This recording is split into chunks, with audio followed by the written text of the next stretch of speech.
La commune de Diass est au carrefour des activités de la Sénélec dans la région de Thiès. Ici, Biran Kébé et Barandiaï sont chargés de suivre au quotidien le bon fonctionnement de cet outil de production d'énergie propre.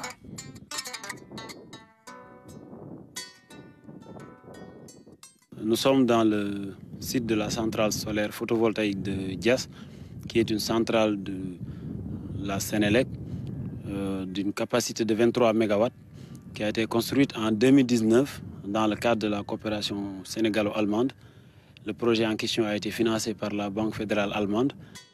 Avec ses 85 608 panneaux solaires et d'une puissance installée de 23 MW, la centrale solaire photovoltaïque de Diass est le plus grand projet du genre de la Sénélec.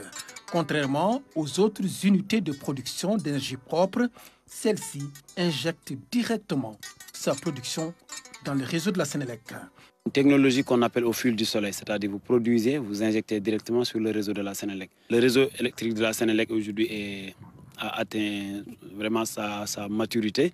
On parvient à jongler le placement des groupes de manière automatique.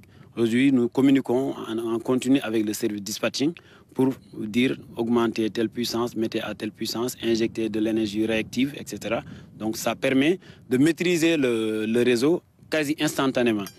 Allier énergie fossile et énergie propre dans sa mission, c'est une démarche d'opportunité et de réalisme politique suivant les orientations de l'État.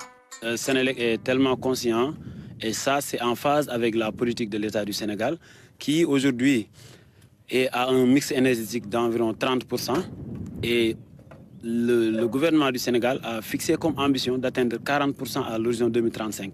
Et ça passe par le développement justement de ces centrales à énergie renouvelable, voire les centrales à énergie mixte. Actuellement, plusieurs centrales à énergie renouvelable, c'est le solaire, l'éolienne. On a une centrale de 158 MW au niveau de Taïba Ndiaye. C'est également l'hydroélectrique avec les différents barrages qui nous alimentent. Donc ce mix énergétique-là aujourd'hui permet au Sénégal d'être le premier même en Afrique de l'Ouest en termes de mix énergétique. En termes d'émissions de CO2, on parvient à épargner 28 000 tonnes de CO2 par an.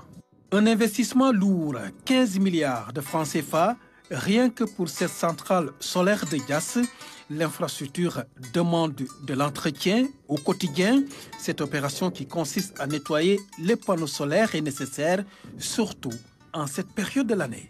Ce nettoyage a son importance en ce sens que les panneaux, plus ils sont retentissants, plus ils captent la lumière solaire. Et c'est cette lumière solaire qui est à l'origine de la création d'énergie issue du soleil. Maintenant, lorsque nous restons longtemps sans nettoyer, il y a un film de poussière qui va se déposer sur les panneaux. Et plus l'encrassement est important, plus ce film de poussière est important, moins l'énergie captée par les panneaux est importante.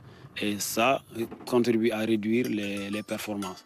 De l'autre côté, Mohamed, un technicien rompu à la tâche, s'attelle à l'entretien du dispositif. Des onduleurs et autres circuits sont en ligne de mire. Ces actions nous permettent de réduire les pannes des équipements, c'est-à-dire quand on fait la maintenance des équipements, cela nous permet de minimiser ça nous permet d'éviter que les équipements tombent en panne. Oui, c'est ça. Vous le faites à quelle fréquence?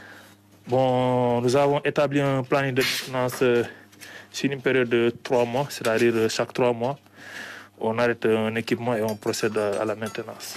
Une routine pour ce jeune technicien, il y va de l'efficacité énergétique de la centrale. Ici, tout est prévu pour maximiser la production. Une ceinture de sécurité est aussi mise en place pour plus d'assurance dans le travail. Tout le monde sait le danger que requiert le courant électrique, parce que le courant, on le sent pas, on le sent pas. C'est-à-dire que vous pouvez traverser donc un élément, il y a le courant.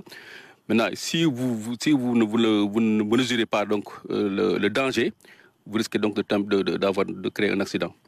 C'est pourquoi donc avant toute intervention, si on ne s'y connaît pas, on doit donc demander qu'on nous donne les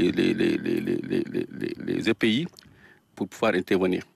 Et avant ça, donc, on va tester donc les câbles si éventuellement il y a un passage de courant. Et s'il y a un passage de courant, il faut nécessairement couper donc l'arrivée de courant donc pour pouvoir intervenir. Donc c'est des aspects fondamentaux donc sur lesquels on doit s'appesantir. Il peut y avoir des incendies parce que bon, ça en est arrivé.